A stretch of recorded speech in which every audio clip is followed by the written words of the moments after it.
Many rappers become good friends in the early stages of their careers in hopes of making it to stardom together, where they will build off each other's energy and style, grinding it out in the underground, following their dreams of one day becoming renowned artists. However, this idea of both of them making it big never comes to fruition, as one artist always gets a brighter spotlight on them, which results in the less popular artist always being left in the shadows, eventually no longer wanting to be associated with their close friend. But after these sidekicks leave the partnership, what happens to them? Do they completely fall off as they are not working with the bigger artist anymore? Do they continue to build and pave their own way to the top of the industry? And could building a collaborative partnership with another artist be a deadly career move? Lil Peep and Lil Tracy were seen as one of the most iconic duos coming out of the late 2010 SoundCloud scene. With songs like White Tee, Your Favorite Dress and Castles, the two had immense influence on the upcoming generation, as they themselves played a big part in bringing emo rap into the mainstream. However, due to shady management, abuse of substances, and even jealousy, the two slowly drifted apart, leading up to Lil Peep's death in the December of 2019. And since then, to many fans, it seemed like Lil Tracy hasn't been the same since, and no one could figure out why. So how did Lil Peep and Lil Tracy blow up together? What was the truth behind their falling out? And where is Lil Tracy today? In 2016, Lil Tracy was part of the group called Thrax House, which eventually turned to the Goth Boy Clique later on. Tracy first heard of Peep after he was released from jail in 2016. While Tracy was locked up, Peep recorded the song Beat It, where in one of the lines he said, "Free young bruh, Lil Tracy ho." After he got out, his friends would tell him some dude said to free him in a song. The two would then first make contact through Twitter, where they exchanged some kind messages to each other. Eventually down the line, the producer Nedab would bring the two together. On the first day the two met, they would record and shoot a video to the song White Tee, which marked the beginning of their partnership. I met up with him for the first time at his house, and we barely even spoke 2 words, but we made a song, and it was White Tee. And then we made the video like the hour after that. It was all hella natural. Everything we did was easy.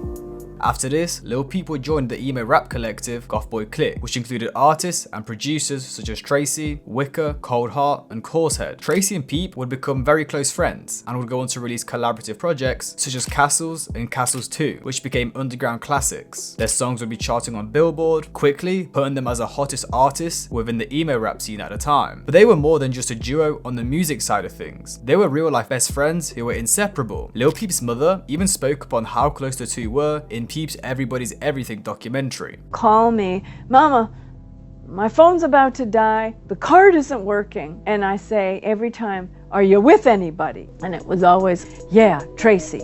So there was always this Tracy who was always with him, and I thought, okay, thank goodness for Tracy. Tracy's at least sticking by my son. Now to fans, everything looked great. The two were very close friends and they were making big moves. However, things weren't how they seemed behind the scenes. Now, as I stated before, in 2017, the two were blown up, but Peep was a lot bigger than Tracy, causing him to become jealous. Tracy would speak about this in an interview on No Jumper, 1 month before Peep's passing. When did things start to go wrong between the Lil Peep / Lil Tracy best friends forever relationship that you guys had for a while? Me, I just can't be like a shadow. It was just weird, like he was the only one that was signed, and it just started getting real corny, you feel me? Like all the new fans, they just didn't know the history. As you can see from that clip, Tracy was afraid of constantly being in Peep's shadow and basically becoming known as his sidekick, which seriously irritated Tracy. And to him, it seemed like he grinded all these years just for people to know him as Peep's best friend. This sidekick treatment can be clearly seen in scenarios such as when Pitchfork wrote a review of the collaborative song White Wine, where Tracy was only mentioned once throughout the entire article, even though Tracy had arguably the hardest verse and definitely had the most memorable lines. Tracy would further elaborate in the interview I showed previously and explain how he was upset at Peep and how he never spoke upon the situation of him being in his shadow. But okay, so do you feel like Peep did anything fucked up, or were you just pissed off about sort of the way that the public was regarding it because they were, you know, it's always that way. I mean, he never tried to like clear the subject. Like he just never said nothing about it. He just took it all and just. When you get in a position where you have a voice and you don't speak. Yeah, he didn't use his voice. He just. You know what I'm saying? You call us your brothers. So in general, it was just mostly wanting to escape Peep's shadow, which is honestly understandable. Imagine putting years of work into your artistry just to be known to the public as a dude who's friends with Lil Peep. This is very similar to the situation with Ski Mask and X, which I actually made a video on, where Ski said himself he had to separate from X so he can become his own artist. Sorry to interrupt the video, but if you guys are enjoying so far, I'd appreciate if you could subscribe. I'm trying to get to 20k ASAP. Also like and comment. Thank you, let's get back into the video. One specific scenario where Tracy went in on Peep was after the Awful Things music video was released, where he only had about 5 seconds of screen time, even though he was a feature on the song. He would express his feelings in an interview with No Jumper, where he stated that Peep was in the position where he could have told them to change it. Tracy would also put out a series of very angry tweets, which read, "F Lil Peep, take down any song with me on it." He would tweet a link of the song saying, "This flipping awful as fuck." He would then share some DMs with Peep, where Peep said, "You're my favorite human. Every situation I get into, I ask myself, what would Tracy do? It's how I stay true to myself. You're my big brother. I will always love you." Which Tracy replied with, "You ain't on shit, fella. I should whoop your ass. Awful, my dude." So from that, we can clearly see he was instigating the beef. And honestly, Tracy was just kind of acting like a bit of a child. Tracy would further explain in an interview how he felt that he was treated differently because of his race, where he stated, "I felt like race had something to do with it, and the type of music we were doing. Even to this day, I know for a fact to some kids, I'm the only other black person that might ever really F with music wise." There was a point where people would mention that I am black every day. Now without being stereotypical, the people that were tuning in were predominantly depressed white kids. I mean, especially as Peep has a huge fan base in Europe, their demographic was very one-sided, which could have affected who got the spotlight in their partnership, as majority of fans could relate to Peep more. But to fans, the situation seemed weird, as on Peep's side, he still seemed very kind to Tracy, as even after those tweets where Tracy was saying some pretty awful things, haha, get it because the song was called Awful Things, Peep still made an IG post celebrating Tracy's birthday with the caption, "Happy B-Day Lil Tracy the legend, we've been through so much and I will always love you no matter what." Now personally, from the research that I've done into Tracy, it seemed very odd to me that he was upset that he wasn't getting as much recognition as Peep, as he once stated in an interview, My thing is, I really don't care about like them getting fame. So why is it now that Peep is getting way bigger than him and way more famous now that he's starting to be bothered by the fame? Now of course, as we know, Peep would eventually pass in the December of 2019, which of course broke the heart of Lil Tracy, many friends, family and millions of fans. After the sudden loss of his best friend, Lil Tracy was seriously upset, especially with him knowing that they didn't end on good terms. Shortly after his passing, he would break down at a show, attempting to perform one of their biggest songs, Switchblade, which obviously hurt a lot, especially with the fact that Tracy even asked Peep if he could pull up to his tour, where he was rejected and told no. But Peep's passing would also send Tracy into a spiral of anger, which is when he started to put his emotions onto other rappers and even his own fans. He would call out the likes of X, Uzi and Yachty in a tweet saying, "I really don't give an F what happened. I know for a fact people like XXX, Uzi, Yachty, straight eating. We know Peep for how long when the F you ever heard them say his name till now. Whack as F and I'm willing to fight and die for them words. Like I'm ugly as F, but XXXTentacion, you are short and buff as fuck. You look like you fight kangaroos professionally." Yeah, that one was actually kind of funny. A year later, he would call out Juice WRLD after he made the song Legends in memory of X and Peep, where in the song he had bars like, "This time it was so unexpected. Last time it was the drugs he was lacing," which Tracy took as Juice WRLD using their death for clout, in which he tweeted, "Yeah, I said it, F Juice WRLD. Leave Peep out your songs, goofy. You lame as F Juice WRLD, leave my bro name out your mouth." He would then explain on a live how members of Goth Boy Clique switched up after Peep's passing as well. "Man, when I fell out with Peep, everybody, man, fuck Tracy, man, man, oh man, then as soon as Peep died, oh, Tracy, we fuck with you, you know what, fuck all that shit, nigga, I'm Dolo Gang, man." He would also put out a tweet where he said he was going to spray his fans down with a water gun and have a fun water fight with them, which resulted in his show getting shut down by the NYPD and having him placed in a psychiatric ward for 7 days. And 7 months after the incident with the NYPD, he would have a substance-induced heart attack, which he fortunately survived. But how did he do musically wise? After Peep passed, Tracy would have really promising success. A year after Peep's passing, he would release a single, Like a Farmer, featuring Lil Uzi Vert, and would even inspire the Billboard record-breaking track, Old Town road. His last well-received project would be in 2019 with his EP Anarchy, with the hit song Beautiful Nightmare currently sitting on 80 million plays on Spotify. The project was very similar to the entire punk emo aesthetic he was running with Lil Peep, which is probably why he got such a mainstream appeal. However, after that project, his popularity really slowed down. He dropped Designer Talk in 2020 and Satin Child in 2022, but none of those really compared to the numbers he was pulling on Anarchy. His name dying out could have also been due to the fact that the entire emo rap wave kinda died. With the passings of the genre's biggest artists such as Juice, X and Peep, the majority of the artists slowly faded away with the genre. However, I doubt Tracy's bothered about that. He seemed like he's never wanted to go mainstream in the first place and enjoys doing his own thing within the underground. He recently started his own group called Vamp Boy Click, where they're just doing these big tours across Europe. He was also on Cole Bennett's lyrical Lemonade tape on the track Hello There, featuring Black Cray and Corbin. But that's about it for Tracy. He was never able to escape Peep's shadow like he wanted to, but for sure had a very successful music career and became an underground icon.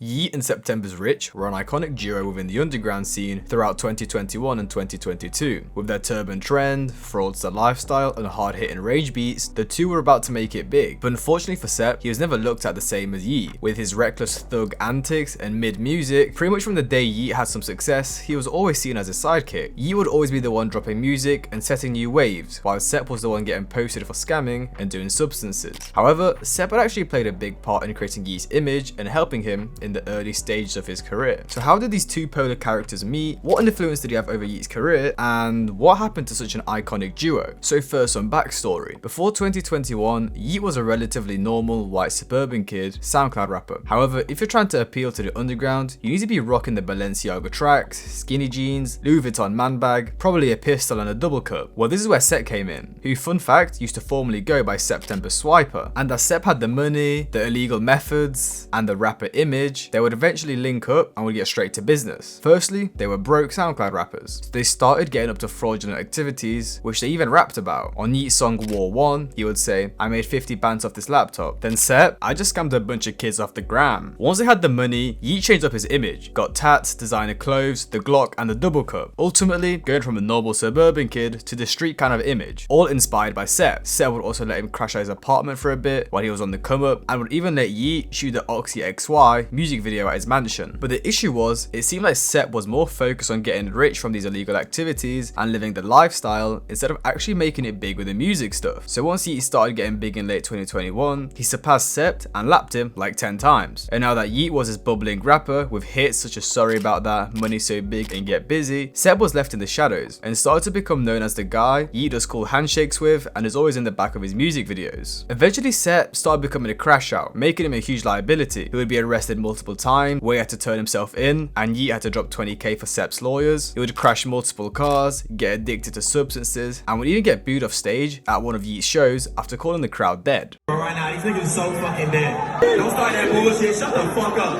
Shut the fuck up, nigga. Alright, man, watch this.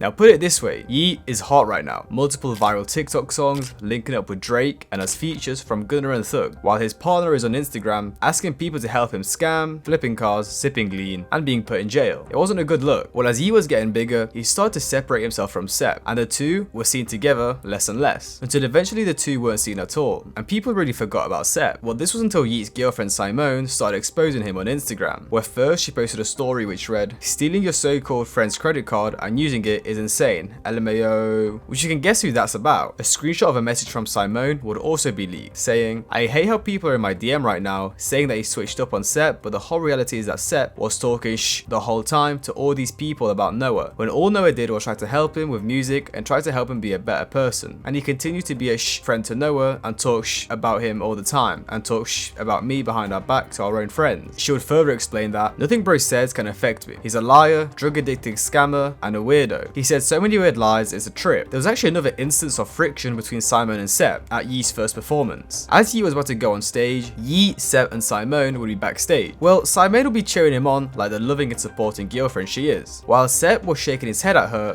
which was just odd.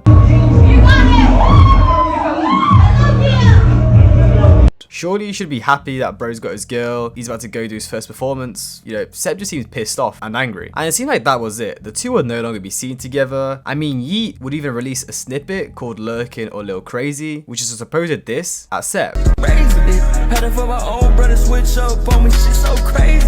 That motherfucker really idiot broke now. Shit so crazy. So where is Sep now without Yeat boosting his career? Well, first, Sep was asked about Yeat in an interview with OGM recently, where he literally refused to say a word. To the outside, everyone kind of, you know, we haven't really seen you guys together. What have you guys had like a little falling out?